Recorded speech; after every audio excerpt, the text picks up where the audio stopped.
வானொலியில் நீங்கள் கேட்டு ரசித்த தென்கட்சி கோ சுவாமிநாதன் ஐயா அவர்களின் கதைகள். ஒருத்தர் ஒரு தவறு செஞ்சு விடுறாருன்னு வச்சுக்கோங்க. உடனே நீ செஞ்சது தவறு அப்படின்னு சொல்கிறது ஒரு வகை.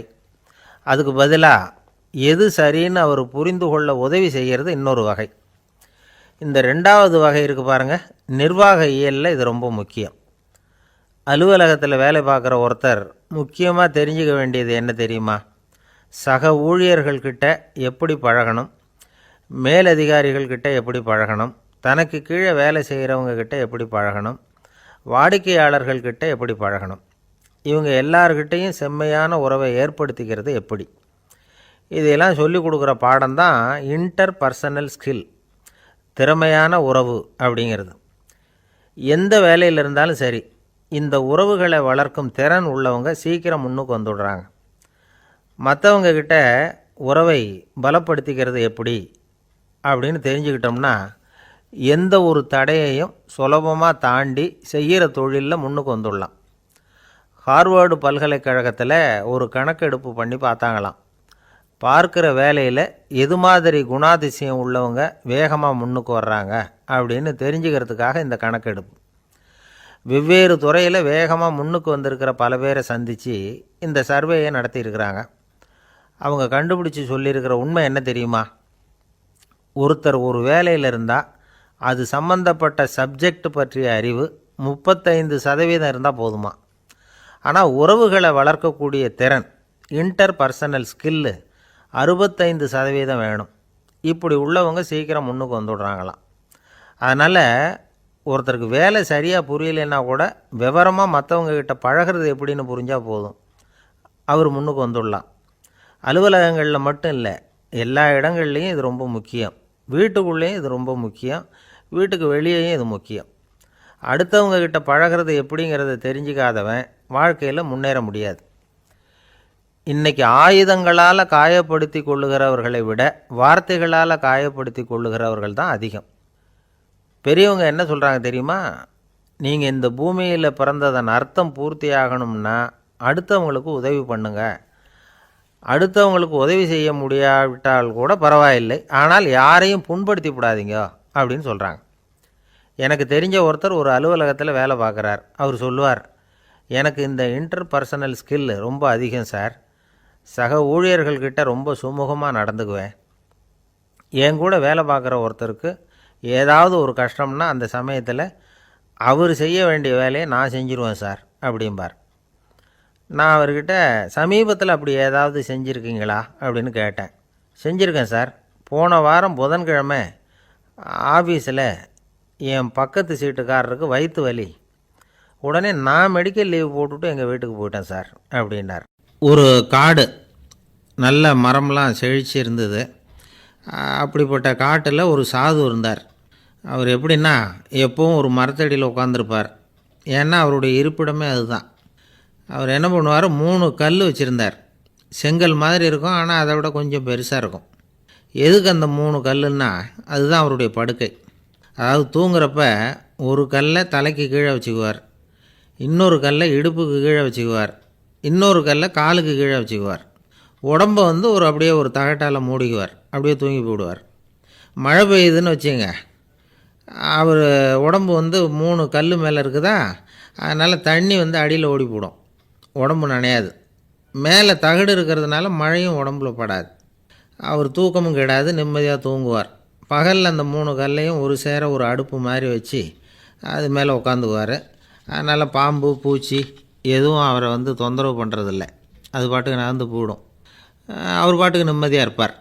யாராவது எதையாவது கொண்டுகிட்டு கொடுத்தா அதை வாங்கி சாப்பிடுவார், அவ்வளவுதான். ஒரு நாள் அந்த நாட்டு அரசன் காட்டுக்கு வேட்டையாட வந்தான். அந்த வழியாக வந்தப்போ இந்த சாது படுத்துருக்கிறத பார்த்தான், பரிதாபப்பட்டான். ஐயோ பாவம், இவர் இப்படி இந்த கல் மேலே உடம்பை வச்சுக்கிட்டு தூங்குறாரே, என்ன பாடுபடுவார். இவரை நாம் அரண்மனைக்கு அழைச்சிட்டு போய் சுகமாக நிம்மதியாக இருக்கிறதுக்கு வழி செஞ்சு கொடுப்போம், அது ரொம்ப நல்லாயிருக்கும் அப்படின்னு நினச்சான். அப்படி நினச்சிக்கிட்டே அரண்மனைக்கு வந்துட்டான். அதுக்கப்புறம் ஒரு பல்லக்கையும் 2 சேவகர்களையும் காட்டுக்கு அனுப்பி அந்த சாதுவை மெதுவாக இங்கே அழைச்சிட்டு வந்துடுங்க அப்படின்னு சொல்லி அனுப்பி வச்சான். இவங்க போய் அவர்கிட்ட விவரத்தை சொன்னாங்க. எனக்கு என்னத்துக்கு அரண்மனை வாசம் அப்படின்னார். இருந்தாலும் மன்னர் உத்தரவு, நீங்கள் அவசியம் வரணும் அப்படின்னாங்க இவங்க.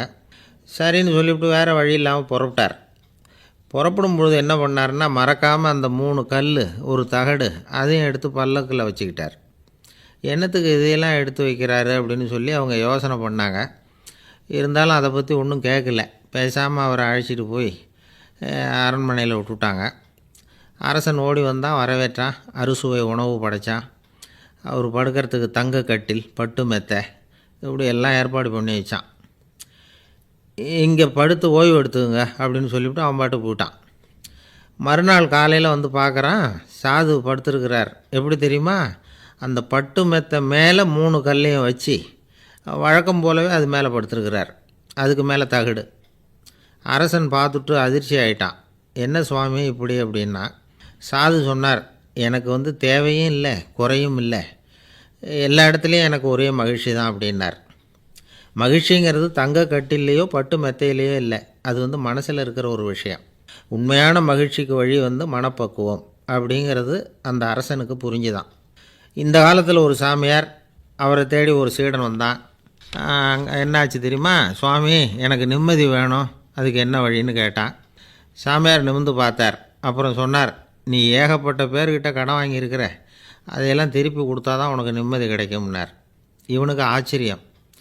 அது எப்படி சாமி, அவ்வளவு கரெக்டாக நான் கடன் வாங்கினதை கண்டுபிடிச்சிங்க அப்படின்னா, உனக்கு கடன் கொடுத்து சாமியாராக போனதே நான் தான்ப்பா, அதனால தான் இந்த கதிக்கு வந்தேன்.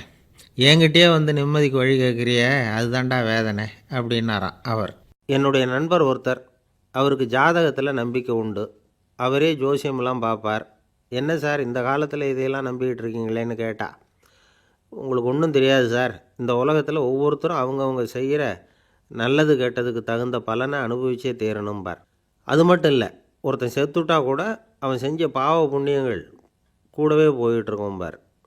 அது எப்படி கூட போகும் அப்படின்னு குதர்க்கமாக கேட்டால், அதுக்கு அவர் ஒரு கதை சொன்னார். அது ரொம்ப சுவாரஸ்யமாக இருந்தது. ஒரு ஊரில் ஒருத்தர் இருந்தாராம். அவர் ஜோசியம் பார்க்குறதுல ரொம்ப கெட்டிக்காரரு. ஒருத்தருடைய தலைமுடியை மட்டும் அவர்கிட்ட காட்டினா போதும், அதை மட்டும் பார்த்துட்டு அவருடைய ஜாதகத்தையே சொல்லிவிடுவாராம். அப்பேற்பட்ட திறமை. அந்த ஆள் ஒரு சமயம் கன்னியாகுமரி கடற்கரைக்கு போயிருந்திருக்கிறார். அங்கே கரை ஓரமாக ஒரு மண்டை ஓடு கிடந்திருக்கு. அதை எடுத்து பார்த்துருக்கிறார். அந்த மண்டை ஓட்டை வச்சுக்கிட்டே அதோட ஜாதகத்தை அலசியிருக்கிறார்.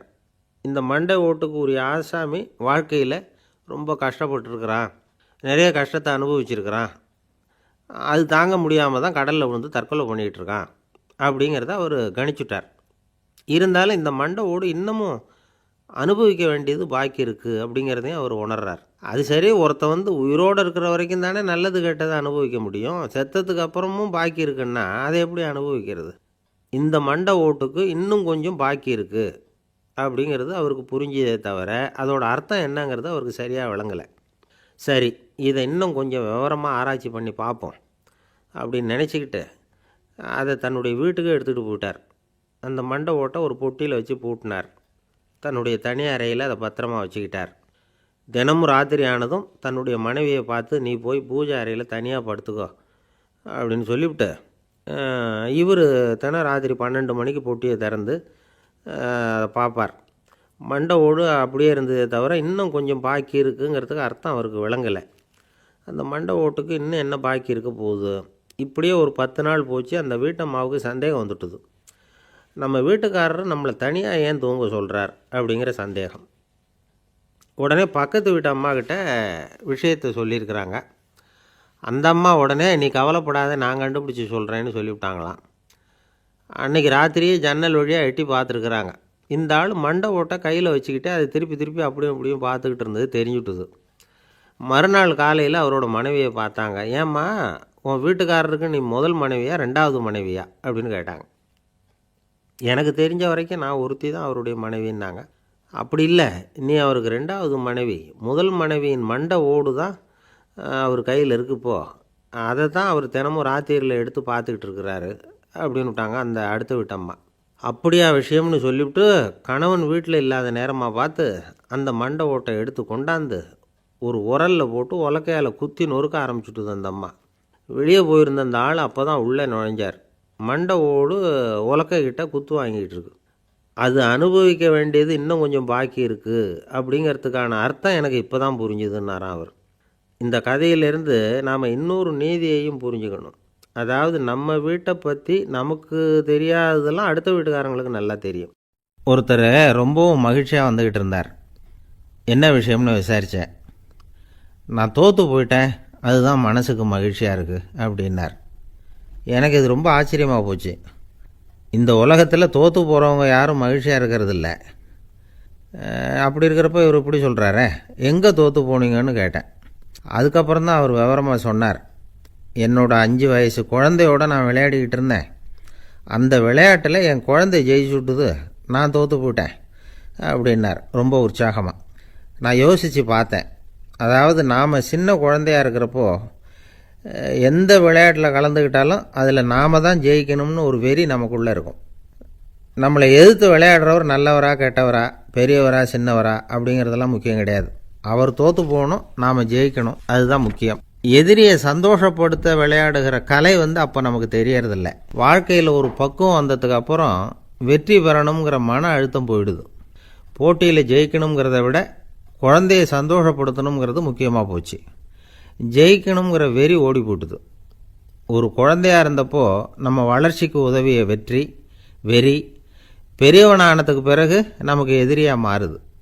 அதை சரியான சமயத்தில் நாம் புரிஞ்சுக்கிட்டோம்னா போதும், நாம் பொழைச்சிக்கலாம். ஒவ்வொரு மனுஷனுமே வாழ்க்கையோட அடுத்த கட்ட வளர்ச்சியில் அடி எடுத்து வைக்கிற நேரத்தில் தன்கிட்ட இருந்து ஏதோ ஒரு குணத்தை அல்லது தன் குணம் இருந்த ஏதோ ஒரு உறவை நாம் இழக்கத்தான் வேண்டியிருக்குது. ஒரு கட்டம் வரைக்கும் உதவியாக இருந்த குணம் அடுத்த கட்டத்துக்கு தடையாக கூட மாறிடலாம். இந்த பரிமாண மாற்றத்துக்கு உள்ளாகிற ஒவ்வொருத்தரும் பிரத்யட்சமாக இதை உணர்கிறாங்க. ஆனால் பல பேர் எப்படின்னா பழசை திறந்துவிட்டு புதிய கொள்கைகளை உருவாக்கிக்கிறதுக்கு இஷ்டம் இல்லாமல் இருந்துவிடுறாங்க, அல்லது அப்படி செய்ய முடியாமல் தவிக்கிறாங்க.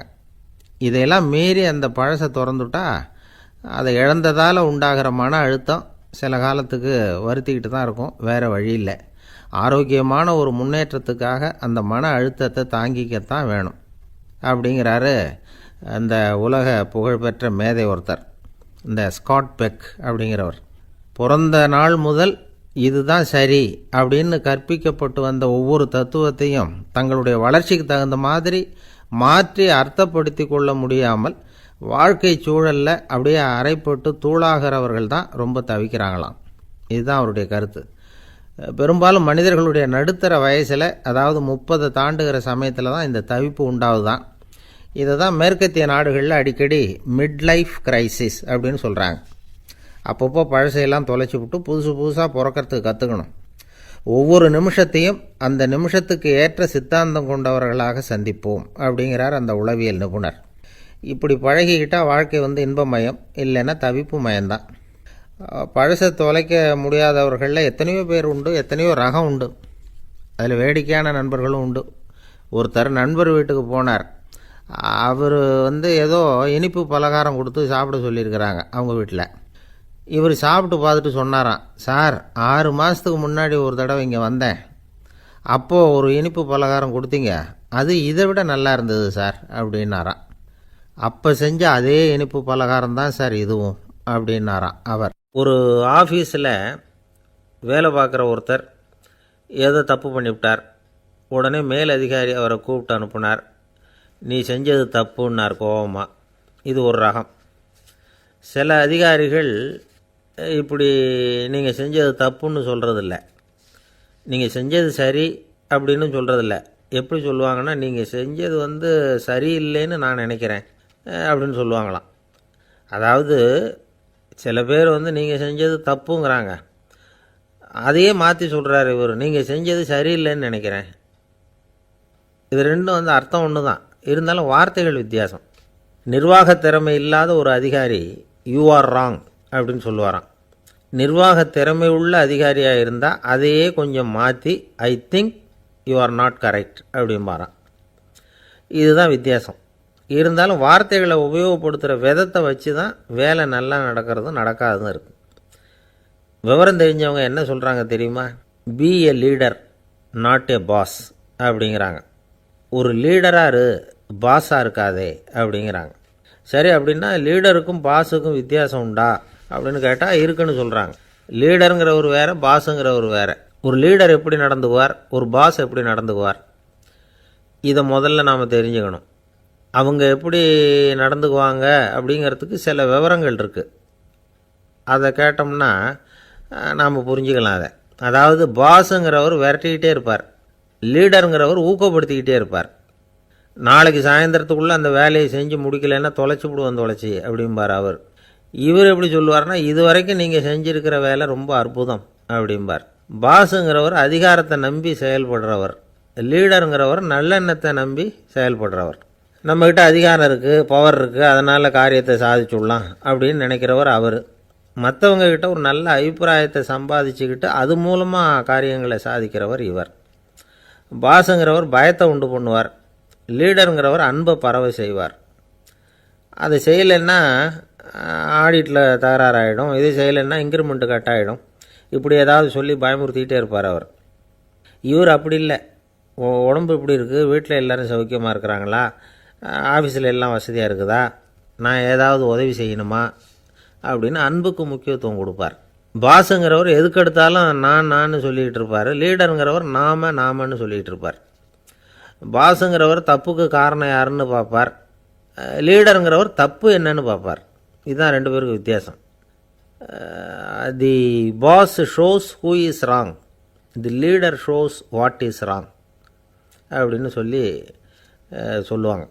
இந்த காரியம் எப்படி செய்யப்பட்டிருக்கு அப்படின்னு தெரிஞ்சுக்கிறவர் பாஸ்.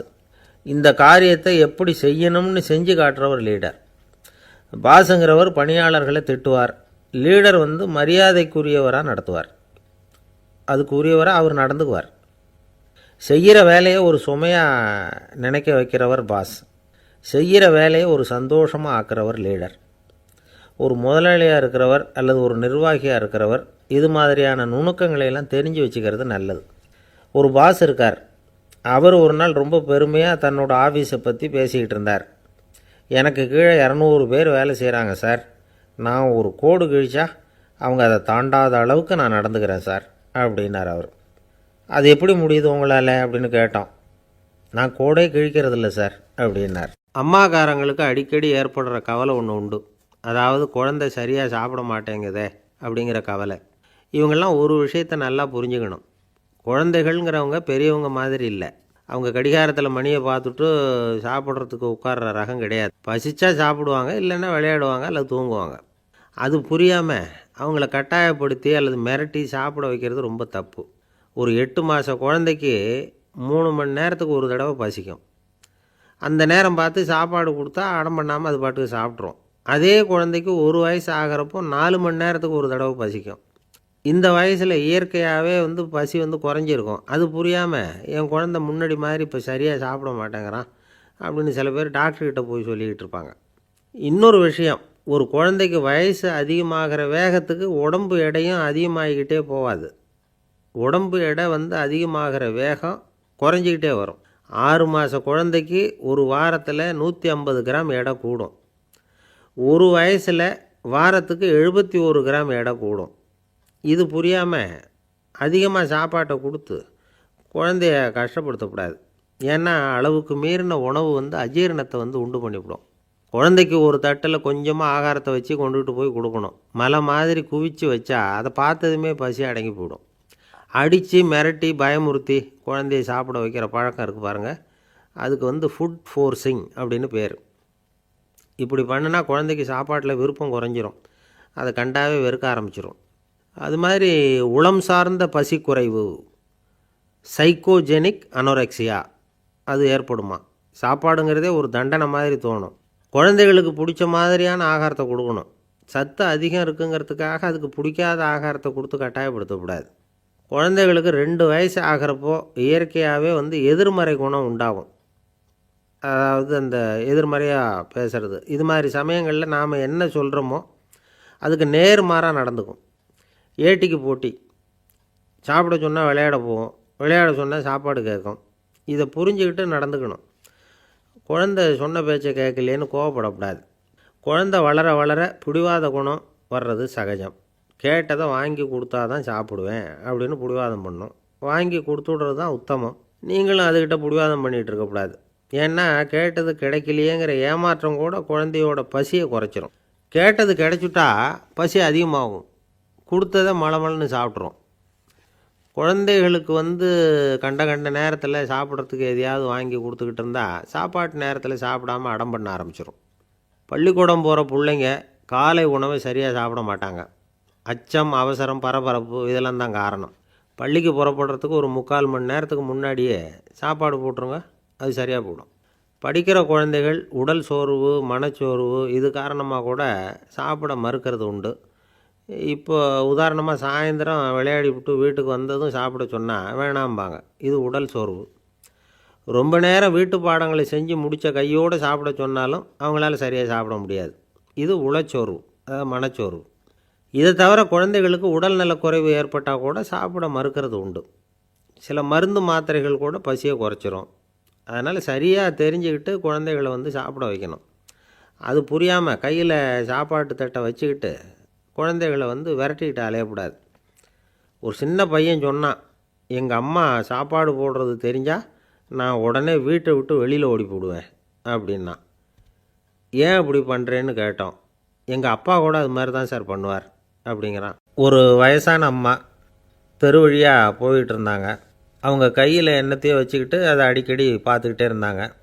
ஒருத்தன் மெதுவாக அவங்கக்கிட்ட போய் கையில் இருக்கிறது என்ன அப்படின்னு எட்டி பார்த்தா அவங்க கையில் 4 பல் இருந்துதான்.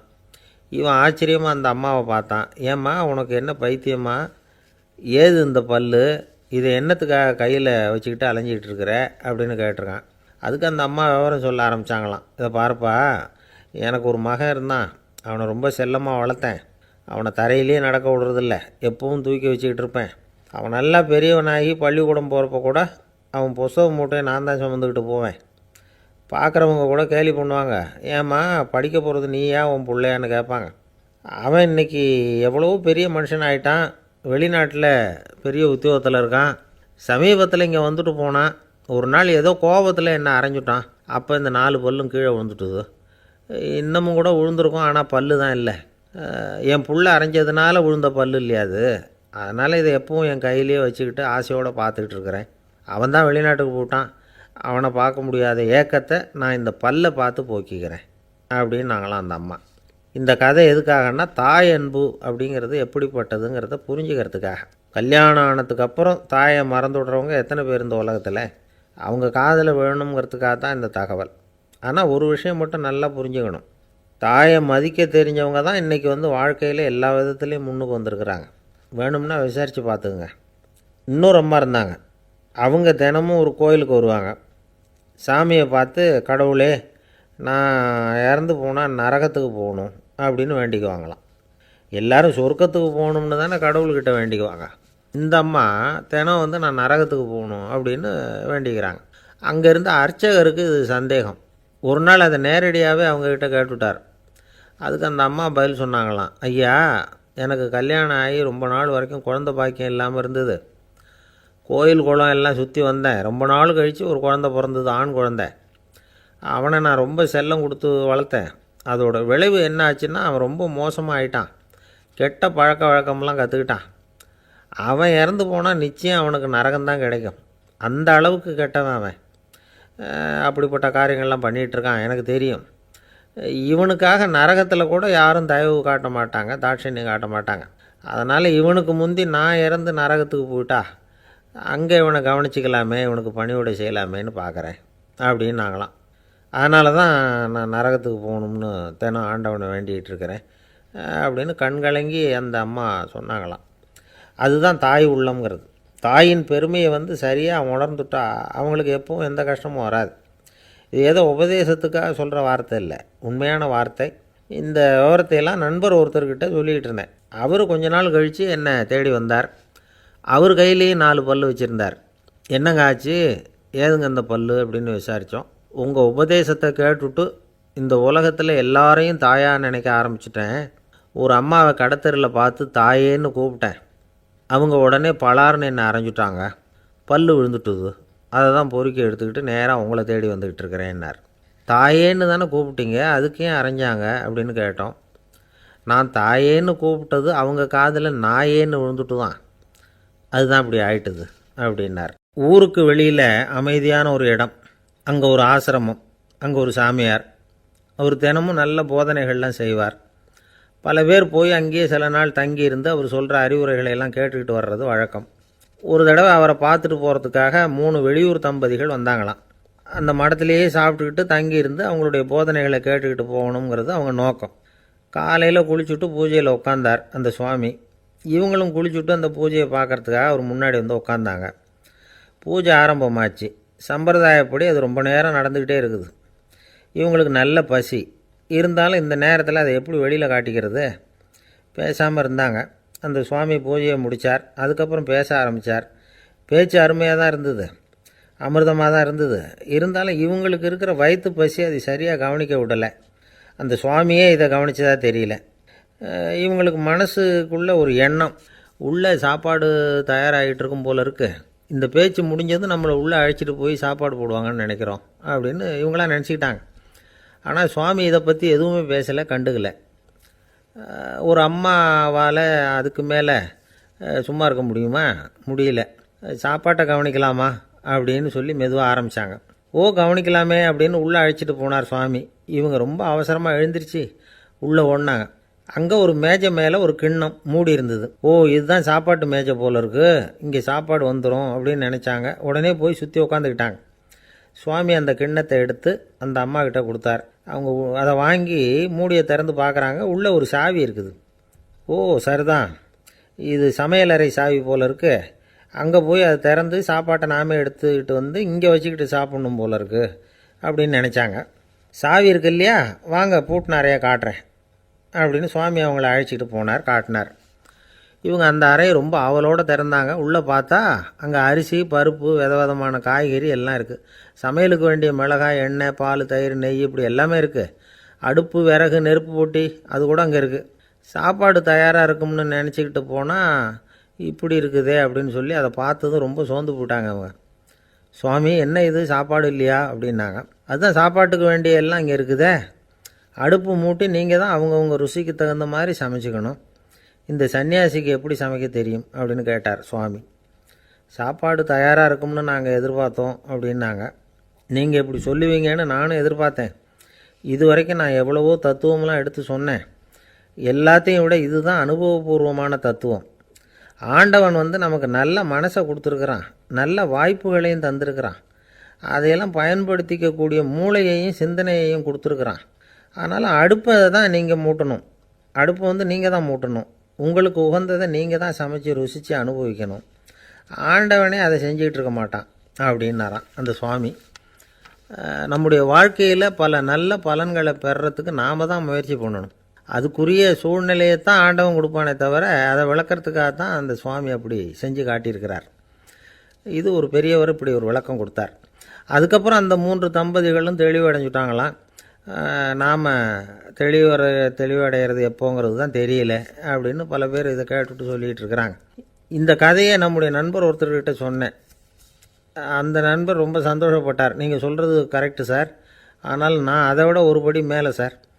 எனக்கெல்லாம் அரிசி, பருப்பு இருக்கிற ரூம் எதுன்னு கையை காட்டிட்டா போதும், உடனே கிண்ணத்துலேருந்து சாவியை எடுத்து கொடுக்கணுங்கிற அவசியம்லாம் இல்லை எனக்கு. அப்புறம் எப்படி ரூமை திறந்துருவீங்க அப்படின்னு கேட்டேன். பூட்டை உடச்சி திறந்துருவேன், அதுதான் எனக்கு பழக்கம் அப்படிங்கிறார். ஒரு ஆசாமி வேகமாக ஓடிக்கிட்டு இருந்தான். ஏன் இப்படி ஓடுறேன்னு கேட்டார் இன்னொருத்தர். அங்கே ஒரு ஆள் அடிபட்டு கிடக்கிறான், அதை பார்த்தேன், உடனே ஓடுறேன்னா. எங்கேன்னு கேட்டார். ஆஸ்பத்திரிக்குன்னா. ஒரு ஆள் அடிபட்டு கிடக்கிறத பார்த்தா உடனடியாக நாம் செய்ய வேண்டியது முதல் உதவி, அதுக்கப்புறம் தான் ஆஸ்பத்திரி. இன்றைக்கி விபத்துங்கிறது சர்வசாதாரணமாக நடந்துக்கிட்டு இருக்குது. வாகன விபத்து, வெடிகுண்டு விபத்து, தீ விபத்து, கட்டடம் சரியறது, பூகம்பம், இப்படி நிறைய நடக்குது. ஒரு விபத்தை பார்த்துட்டா நம்மளில் பல பேர் நமக்கு என்னத்துக்கு வம்புன்னு ஒதுங்கி போயிடுறதும் உண்டு. சில பேர் துணிஞ்சு கிட்ட போய் உதவி செய்கிறதும் உண்டு. அப்படி உதவி செய்ய நினைக்கிறவங்களுக்கு உபயோகப்படுற தகவல் இது. விபத்தில் காயமடைஞ்சவங்களை 3 பிரிவாக பிரிக்கலாமா. முதல் வகை கொஞ்சம் சீரியஸானது, உயிருக்கு உடனே ஆபத்து தரக்கூடியது. மூளை காயம், முகம், கழுத்து காயங்கள், இருதயம், நுரையீரல் காயங்கள், வயத்தில் உள்ளுறுப்பு காயங்கள், அதிகப்படியான இரத்தப்போக்கு, இதனால எல்லாம் பாதிக்கப்பட்டிருந்தால் அது முதல் வகை அப்படின்னு நாமளே மனசுக்குள்ளே முடிவு பண்ணிக்கணும். இவங்களுக்கெல்லாம் உடனடியாக வந்து முதல் உதவி கொடுக்கணும், தாமதப்படுத்தாமல் ஆஸ்பத்திரிக்கு கொண்டுகிட்டு போயிடணும். இப்படி கொஞ்சம் எச்சரிக்கையாக நடந்துக்கிட்டால் அவங்களில் பல பேரை காப்பாற்றி போடலாம். ரெண்டாவது வகை எப்படின்னா, முதல் உதவி விரைவாக கிடைச்சா உயிர் பிழைக்கக்கூடிய மார்பு காயங்கள், கைகால் எலும்பு முறிவு, இடுப்பு முதுகெலும்பு காயம், சீரான இரத்த சேதம், இப்படிப்பட்டவங்களை வந்து ரெண்டாவது வகையாக பிரிக்கணும். ஆபத்து இல்லாத சிராய்ப்புகள், சிறு காயங்கள், இரத்த உறைவுகள், இதனால் பாதிக்கப்படுறவங்க மூணாவது வகை. ஒருத்தர் தலையில் அடிபட்டு நினைவு இழந்துட்டார்னு வச்சுங்க, அவருக்கு வாந்தி வர்றதுனால புறையேறி மூச்சு அடைப்பு உண்டாகும். இப்படி ஆகாமல் இருக்கிறதுக்காக தலையை ஒரு பக்கமாக சாய்ச்சி வைக்கலாம். நாடி துடிப்பையும் இதய துடிப்பையும் தொட்டு பார்க்கணும். அது குறைஞ்சிருந்தாலும் சரி, நின்று இருந்தாலும் சரி, அவர் மார்பை வந்து நிமிஷத்துக்கு 80 தடவை உள்ளங்கையால் அழுத்தி இதய துடிப்பை வந்து மீட்கிறதுக்கு உதவி பண்ணணும். கழுத்தில் காயம்பட்டாலும் ஆபத்து அதிகம். கழுத்துக்கு அடியில் ஒரு துண்டை மடித்து வைக்கலாம். 2 பக்கமும் சின்ன தலையணை அல்லது துணி மடிப்புகளை வச்சு கழுத்தை அதிகமாக அசையாமல் பார்த்துக்கலாம். முதுகெலும்பு முறிஞ்சிருக்குமோ அப்படிங்கிற சந்தேகம் இருந்ததுன்னா அவரை அதிகமாக அசைய விடக்கூடாது. அதிகமாக அசைஞ்சால் தண்டு இடத்துல பாதிப்பு ஏற்பட்டு கைகால் விளங்காமல் போயிடும். அவரை ஒரு கனமான போர்வை இல்லைன்னா பாயில் படுக்க வச்சு 4 பேர் மெதுவாக தூக்கி மருத்துவ உதவிக்கு அனுப்பி வைக்கலாம். கையெலும்பு முறிஞ்சிருந்தால் முறிஞ்ச பாகத்தை உடம்போடு சேர்த்து அசையாமல் கட்டி போடலாம். கால் எலும்பு முறிஞ்சிருந்தால் மற்ற காலோடு சேர்த்து கட்டி போடலாம். முறிஞ்ச பாகம் தொங்காமல் பார்த்துக்கணும், அப்போ தான் வீக்கம் உண்டாகாமல் இருக்கும். வெட்டு காயம், குண்டடிப்பட்ட காயம், இதிலெல்லாம் ரத்தப்போக்கு அதிகமாக இருக்கும். ரத்தம் வெளியேற ஆபத்து அதிகம். சுத்தமான துணியை பல மடிப்புகளை மடித்து காயத்தின் மேலே வச்சு அழுத்தமாக ஒரு 10 நிமிஷம் பிடிச்சிக்கணும். ரத்தம் நின்ன உடனே காயத்துக்கு கட்டு போடலாம். சில சமயம் காயம்பட்ட பாகத்தை உயரமாக தூக்கி பிடிச்சிக்கிட்டா தான் ரத்த கசிவு நிற்கும். இந்த விவரங்களையெல்லாம் கொஞ்சம் மனசில் வாங்கி வச்சுக்கிட்டோம்னா சமயத்தில் உதவும். ஏன்னா இந்த காலத்தில் விபத்து வந்து எந்த ரூபத்தில் எப்போ வரும்னு யூகிக்கவே முடியல. நண்பர் ஒருத்தர் சொன்னார், நேற்றுக்கு பாருங்கள் சார், என் கண்ணு முன்னாடியே ஒரு சின்ன விபத்து நடந்ததுன்னார். என்னன்னு விசாரித்தோம். ஒரு பஸ்ஸில் வந்துக்கிட்டு இருந்தேன். அந்த பஸ்ஸில் பின்பக்கம் படி ஓரமாக நின்றுக்கிட்டு இருந்த ஒருத்தர் ரோட்டில் விழுந்துட்டார். டிரைவர் அதை கவனிக்கலை, நிறுத்தாமல் அவர் பாட்டுக்கு போகிறாருன்னார். கண்டக்டர் உடனே விசில் கொடுத்து பஸ்ஸை நிறுத்த வேண்டியது தானே அப்படின்னோம். அதுதான் சார் முடியாமல் போச்சுன்னார் அவர். ஏன்னு கேட்டாங்க. தவறி கீழே விழுந்ததே அந்த கண்டக்டர் தான் சார் அப்படிங்கிறார். ஒரு ஊரில் ஒரு ராஜா இருந்தார். பெரிய அரண்மனையில் தான் இருக்கிறார். எல்லா வசதியும் இருந்தது. இருந்தாலும் அவர் எல்லாரும் சொல்கிறது எப்படி தெரியுமா, பிச்சைக்கார ராஜா. அப்படி ஒரு பேர் அவருக்கு நிலச்சி போச்சு. ஜனங்களும் சரி, மற்ற தேசங்களில் உள்ளவங்களும் சரி, அவர் அந்த பேர் சொல்லியே குறிப்பிடுறது வழக்கமாக போட்டுது. இது அவருக்கு ரொம்ப கவலையாக போச்சு. என்ன இது, நம்மளை தேடி வர்றவங்களுக்கெல்லாம் நாம் சோறு போடுறோம், நம்ம புகழ்ந்து பாடல் ஏற்றி கொண்டு வர்ற புலவர்களுக்கெல்லாம் அவங்க எப்படி வந்தாலும் ஒருவேளை சோறு போடணுங்கிறது உத்தரவு. இவ்வளவுலாம் செஞ்சும் நம்மளை போய் பிச்சைக்கார ராஜான்னு எல்லாரும் சொல்கிறாங்களே, அது ஏன், எதுக்காக இப்படி சொல்கிறாங்க? இதுதான் ராஜாவுக்கு குழப்பம். சரி, இதை பற்றி நம்ம அமைச்சர்கள்கிட்ட கேட்கலாமா அப்படின்னு யோசனை பண்ணார். இந்த விஷயத்தை போய் அவங்கக்கிட்ட எப்படி கேட்குறதுன்னு அவருக்கு தயக்கமாக இருந்தது. கௌரவ குறைச்சலாக தெரிஞ்சுது அவருக்கு. சரி, சாதாரண குடிமக்கள்கிட்ட இதை பற்றி கேட்கலாமா அப்படின்னு யோசனை பண்ணார். கேட்கலாம், ஆனால் அவங்க யாரும் ராஜா முன்னாடி வந்து நின்று தைரியமாக பேசக்கூடிய அளவுக்கு இல்லை. ராஜாவோட குழப்பம் நாளுக்கு நாள் அதிகமாக போச்சு. கடைசியாக அவர் ஒரு முடிவுக்கு வந்தார். அதாவது இதை பற்றி ஒரு பிச்சைக்காரங்கிட்டே கேட்டு பார்த்துட்டா என்ன. இதுதான் அவர் பண்ண முடிவு. உடனே மாறு வேஷம் போட்டுக்கிட்டு நகர்வலம் போனார். ஒரு பிச்சைக்காரனை கண்டுபிடிச்சார். இதை பாருப்பா, நம்ம ராஜாவை எல்லாரும் பிச்சைக்கார ராஜான்னே சொல்கிறாங்களே, அதுக்கு என்ன காரணமாக இருக்கும் அப்படின்னு கேட்டார். அதுக்கு அவன் சொல்கிறான், இதுக்கான பதிலை இன்னும் ஒரு 30 நாளில் சொல்கிறேன் அப்படின்னா. உடனே இவருக்கு சந்தோஷம். உண்மையை அவங்ககிட்ட சொன்னார். நான் வேறு யாரும் இல்லை, நான் தான் இந்த நாட்டு ராஜா. இப்போ நீ என் கூடவே வந்துடு, அரண்மனையிலேயே தங்கிக்கோ. 30 நாள் கழித்து எனக்கு பதில் சொல்லிவிட்டு அதுக்கப்புறமா நீ போகலாம் அப்படின்னு சொல்லி அழைச்சிட்டு வந்துட்டார். அரண்மனையில் ஒரு மூலையில் அவன் தங்கறதுக்கு இடம் கொடுத்தார். தினம் 2 வேளையும் இவனுக்கு சோறு போடுங்க அப்படின்னு உத்தரவு போட்டார். ராஜா கொடுத்த இடத்துல போய் உக்காந்துக்கிட்டான் அந்த பிச்சைக்காரன். தினமும் அந்த அரண்மனையில் நடக்கிறதையெல்லாம் கவனிச்சிக்கிட்டு வந்தான். வேளைக்கு சாப்பாடு வரும், சாப்பிட்டுக்கிட்டு இருக்கான். இப்படி 30 நாள் முடிஞ்சுது. ராஜா வந்தார். என்ன, என்னோட கேள்விக்கு பதில் என்னன்னு கண்டுபிடிச்சிட்டியான்னார். கண்டுபிடிச்சிட்டேன்னா. என்ன எல்லாரும் பிச்சைக்கார ராஜான்னு சொல்கிறாங்களே, அது நியாயமாக படுதா உனக்குன்னு கேட்டார். நியாயமாக தான் படுது, சந்தேகம் இல்லாமல் நீங்கள் பிச்சைக்கார ராஜா தான். என்ன தான் நீங்கள் வசதியோடவும் படைபலத்தோடவும் இருந்தால் கூட நீங்கள் எங்கள் வர்க்கத்தை சேர்ந்த ஆசாமி தான் அப்படின்னு அடித்து சொல்லிவிட்டான் அந்த ஆள். என்னால் அப்படி சொல்கிறேன்னு கேட்டார் இவர். அரசே, ஒரு உண்மையை கண்டுபிடிச்சி சொல்கிறதா நான் உங்ககிட்ட சொன்னேன். நீங்கள் ராஜ பரம்பரைன்னா உடனே உங்கள் கழுத்தில் கிடக்கிற முத்து மாலையை கழட்டி பரிசாக கொடுத்துருப்பீங்க, பொன்னையும் மணியையும் கொடுத்துருப்பீங்க. ஆனால் நீங்கள் அப்படி செய்யலை. என்னை ஒரு மூலையில் உட்கார வச்சு 2 வேளை சோறு போட சொன்னீங்க. உங்களை தேடி யார் வந்தாலும், யார் வந்து பாராட்டி பேசினாலும் அல்லது பிரச்சனைகளை சொன்னாலும் நீங்கள் செய்கிற ஒரே காரியம் சோறு போடுறது தான். பிச்சைக்காரனுக்கு சோறு மட்டும்தான் உலகம். உங்கள் விஷயத்துலேயும் நீங்கள் அப்படி தான் நினைக்கிறதாக தெரியுது. நல்லா கவனிங்க. எந்த ஒரு பிரச்சனைக்கும் சோறு தான் முடிவுன்னு நினைக்கிறீங்க பாருங்கள். நீங்கள் சந்தேகமில்லாத எங்களை சேர்ந்த ஆள் தான் அப்படின்னு விட்டான் அந்த பிச்சைக்காரன். அதுக்கப்புறம் தான் அந்த ராஜா தன்னுடைய தவறுகளையெல்லாம் திருத்திக்கிட்டாராம். பசின்னு வர்றவங்களுக்கு சோறு தான் போடணும், அது தப்பு இல்லை. பாராட்ட வர்றவங்களுக்கெல்லாம் சோத்தையே போட்டு அனுப்புனா இப்படி தான் பேர் வரும். எனக்கு தெரிஞ்ச ஒருத்தர் தினமும் யாராவது ஒருத்தரை தன் வீட்டுக்கு அழைச்சிட்டு போவார், சாப்பாடு போட்டு அனுப்புவார். முன்னறிவிப்பு இல்லாமல் திடீர்னு ஒரு விருந்தாளியோட வீட்டில் போய் இவர் நிற்கிறது வழக்கம். அந்த அம்மாவும் இவருக்காக தயார் பண்ணி வச்சுருந்ததை இவர் அழைச்சிட்டு வந்திருக்கிற விருந்தாளிக்கு போட்டுருவாங்க. விருந்தாளி சாப்பிட்டுட்டு போனதுக்கப்புறம் இவர் மனைவிகிட்ட உனக்கு சிரமம் வேணாம் அப்படின்னு சொல்லிவிட்டு பக்கத்தில் உள்ள ஒரு ஹோட்டலுக்கு போய் காசு கொடுத்து சாப்பிட்டுட்டு வந்துடுவார். பல நாள் இப்படி நடக்கும். ஒரு நாள் அவரை தனியாக கூப்பிட்டுக்கிட்டு போய் ஏன் இப்படி பண்ணுறீங்கன்னு கேட்டோம். அதுக்கு அவர் சொல்கிறாரு, எங்கள் வீட்டு சாப்பாட்டிலேருந்து தப்பிக்கிறதுக்கு எனக்கு வேறு வழி எதுவும் தெரியல சார், அதனால தான் இப்படி பண்ணிகிட்ருக்கிறேன் அப்படின்னார் ரொம்ப பரிதாபமாக. ஒரு ஊரில் ஒரு ராஜா இருந்தார். அவர் அடிக்கடி காட்டுக்கு வேட்டையாட போவார். சில நண்பர்களையும் கூட அழைச்சிக்கிட்டு போவார். காட்டுக்கு போனதும் ஆளுக்கு ஒரு பக்கமாக போய் வேட்டையாடுவாங்க. சாயந்தரமாக திரும்பி வருவாங்க. மறுநாள் அரண்மனையில் உட்காந்து ஒவ்வொருத்தரும் அவங்க அனுபவங்களையெல்லாம் சொல்லிக்குவாங்க.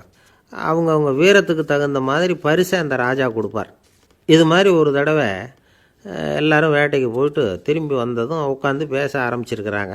ஒருத்தன் சொன்னான், தன்னுடைய வீர தீர செயலை பற்றி அளக்க ஆரம்பிச்சிட்டான். ஏன்னா அதுக்கு பரிசு கிடைக்க போகுதில்ல, அதனால். அவன் என்ன சொன்னான் தெரியுமா? அரசே, நேற்றுக்கு காட்டில் என்னாச்சு தெரியுமா? எனக்கு நேராக ஒரு சிங்கம் வாயை திறந்துக்கிட்டு வந்துட்டுது. நான் பயப்படவே இல்லை. உடனே ஒரு கல்லை எடுத்து குறி பார்த்து வீசினேன். சிங்கத்து வாய்க்குள்ளே போய் அந்த கல் மாட்டிக்கிட்டுது. அவ்வளவுதான். அந்த சிங்கம் என்னை பார்த்துட்டு பயந்துட்டு ஒரே ஓட்டமாக திரும்பி ஓடி போயிட்டுது அப்படின்னா. ஆஹா பலே அப்படின்னு எல்லோரும் கை தட்டினாங்க. 2வது ஆள் ஒருத்தன் எழுந்திரிச்சான். அவன் சொல்ல ஆரம்பித்தான், அரசே, நான் போன வழியில் 2 பெரிய மலைப்பாம்பு கிடந்தது. என்னை முழுங்கிறதுக்கு வந்தது. நான் என்ன பண்ணேன் தெரியுமா? அந்த 2 பாம்போட வாலையும் ஒன்றா சேர்த்து முடிச்சு போட்டுட்டேன். அவ்வளவுதான். அது அங்கே இழுக்க, இது இங்கே இழுக்க, முடிச்சு நல்லா இறுகி போட்டுது அப்படின்றான். ஆஹா அற்புதம்னு சொல்லி எல்லாரும் கை தட்டினாங்களாம். அடுத்தபடியாக 3வது ஆள் ஒருத்தன் வந்தான். அவன் சொல்ல ஆரம்பித்தான், மன்னா, நான் போன பாதையில் குறுக்க ஒரு ஆறு, அதில் இறங்கி குளித்தேன். யாரோ காலை பிடிச்சி இழுக்கிறது மாதிரி இருந்தது. திரும்பி பார்த்தா ஒரு பெரிய முதலை. நான் உடனே அப்படியே ஒரு துள்ளல் துள்ளி அது முதுகில் போய் உக்காந்துக்கிட்டேன். அதை அப்படியே கரைக்கு நீந்த வச்சேன். கரைக்கு வந்து சேர்ந்ததும் அப்படியே ஒரே துள்ளி குதித்து கரைக்கு வந்துட்டேன் அப்படின்றான். அவன் தன்னுடைய வீரத்தை அப்படி சொல்லியிருக்கான். அடடா எப்பேற்பட்ட வீரம் அப்படின்னு எல்லாரும் கை தட்டினாங்களாம். 4வது ஆள் எழுந்திரிச்சான். மன்னா, நான் போன இடத்துல ஒரு கரடி வந்து என்னை துரத்த ஆரம்பிச்சுட்டுது. நான் ஒரு மலை உச்சிக்கு வந்துட்டேன். அதுக்கப்புறம் ஒரு அடி எடுத்து வச்சாலும் அதில் பாதாளத்தில் விழ வேண்டியது தான். அந்த நேரம் பார்த்து ஒரு பெரிய ராட்சச கழுகு அந்த பக்கமாக பறந்து வந்தது. நான் உடனே அப்படியே உயர எழும்பி அந்த கழுகோட காலை பிடிச்சிக்கிட்டேன். அப்படியே தொங்கிக்கிட்டே வந்தேன்.